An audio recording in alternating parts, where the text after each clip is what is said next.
This is the Generative AI Taskforce at the TUM Think Tank, bringing together a diverse team of experts and researchers who provide guidance to decision makers in government, industry, and civil society on issues related to the design, governance, and use of generative AI technologies. Today we're speaking with Gjergji Kasneci, whose research focuses on responsible data science. In particular, he studies transparency, robustness, bias, and fairness in machine learning algorithms. Ethical, legal, and societal issues are at the forefront of his research, with the goal of using data science and artificial intelligence responsibly for the benefit of individuals and society. So, Gjergji, thank you for coming here. Thank you for being on the podcast.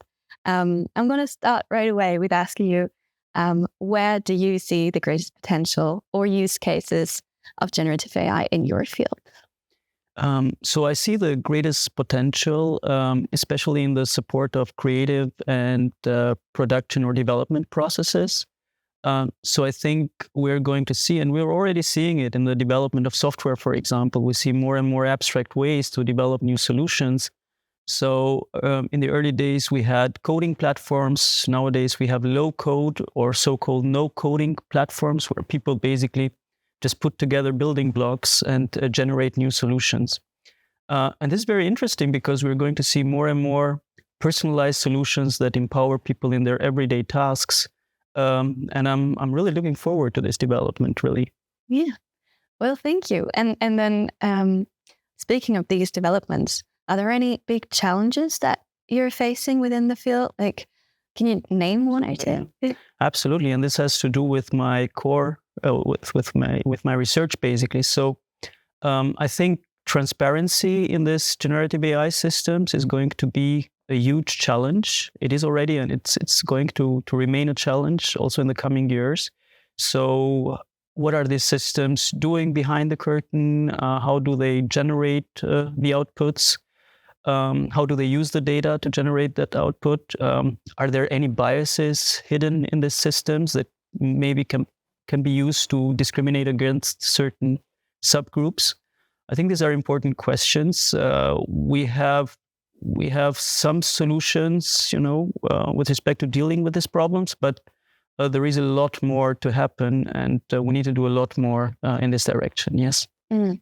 And we've been talking about that quite generally about, okay, how do they end up where they end up when you ask, for example, ChatGPT? And we've seen that in the societal debate. But are there any points that you feel like we're not talking about? Are there any blind spots in the wider debate that we're missing out on? I think there are a lot of different views. So I don't think that any specific points are missed. But I think that in general, the discussion should be more balanced. We should start by talking about the huge range of benefits that these systems can generate for individuals, for the society. And I'm talking about benefits, let's say, in the medical domain, with respect to new health solutions, for example, but also benefits in inclusion or participation strategies. We're talking about countries which are in a specific stage of development. They can use this new models to become better in certain fields, and also compete with the developed countries, right? Another point that I see is, of course, all of this discussion has to go hand in hand with the careful consideration of, the safe application of the responsible application of these AI systems, right? So. This is what I mean by balance. So we should look at both sides, but I think there is a huge range of benefits with respect to sustainable solutions, with respect to participation and inclusion, as I said, medical domain, health domain, financial solutions and everything. So I'm very positive actually about this development. That's great to hear. And regarding that, we haven't really broadly known about these technologies, even though they have been there for a long time, they've been around, but we're only now talking about them as we were introduced to ChatGPT on a broader basis. And regarding that, that's just happened, like everything that happened in the past 12 months. Where do you see us going with these developments within the next 12 months? Well, I think we're going to see more and more personalized experiences. This will be digital experiences, which maybe can be transferred to virtual realities, to extended realities, and really support users in their everyday tasks, right? So empowering the user. This is what I hope we're going to see, and we're seeing this in certain applications. So, for example, education is one domain where these systems can be used right away. For example, of course, with all the careful considerations that you have to make when you apply these systems. But I also think that development processes, as I said in the beginning, are going to be more abstract, but will also deliver a much better quality than before, right? And we are all of a sudden able to scale these solutions. We're able to produce new things at much higher speed with a higher efficiency and effectiveness. This is what I think is going to happen in the coming years, right? Exciting times. Yes, absolutely. Then one last question before you leave. How do you yourself use generative AI?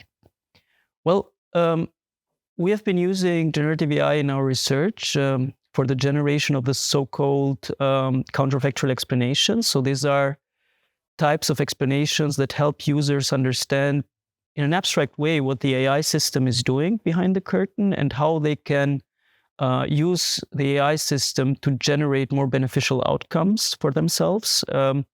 So this is what I mean by counterfactual explanations.